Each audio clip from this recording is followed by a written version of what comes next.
Então, se ele desconfiar que tem algum problema, ele não entende, isso não é evitar risco. Evitar risco é diferente. Sem risco não tem retorno. Se ele não entende o risco que ele está correndo, ele tende a não investir, o bom investidor. Tá? Se ele entende o risco, é óbvio que ele quer correr risco, porque ele também busca retorno.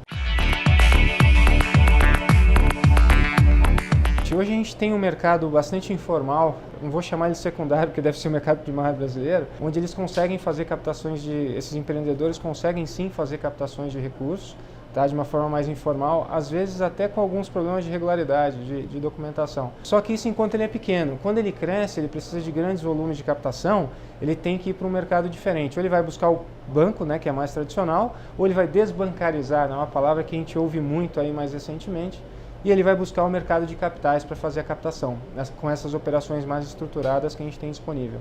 Olha, uma operação estruturada, geralmente acima de 10 a 15 milhões de reais, ela passa a ser mais interessante em função dos custos de estruturação, mas só por isso.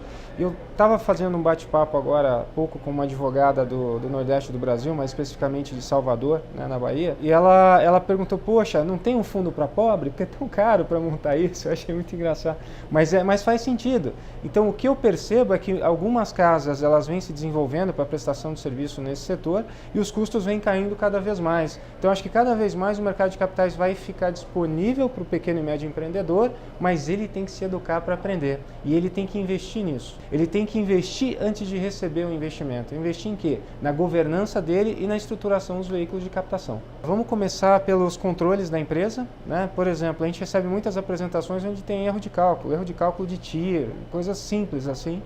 Então ele precisa de algum tipo de assessoria para deixar isso em dia. Então vamos começar aí pelos controles. A outra é a formatação da sociedade e dos veículos de investimento, como eles estão linkados.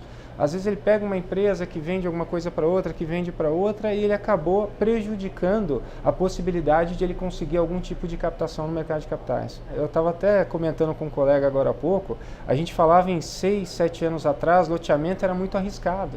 Né, por causa da documentação, por causa da nossa estrutura regulatória no país, né, jurídica. E hoje, cada vez mais, você vê os investidores procurando loteamento em função das suas margens, que são muito boas. Então, eu acho que hoje esse é o produto imobiliário em voga.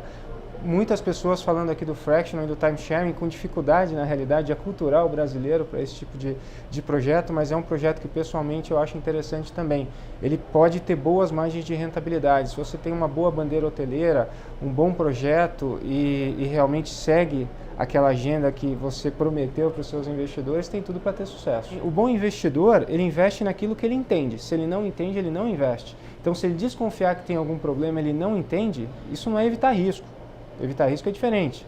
Sem risco não tem retorno. Se ele não entende o risco que ele está correndo, ele tende a não investir, o bom investidor. Tá? Se ele entende o risco, é óbvio que ele quer correr risco, porque ele também busca retorno. Essas duas palavras estão associadas geralmente, risco e retorno.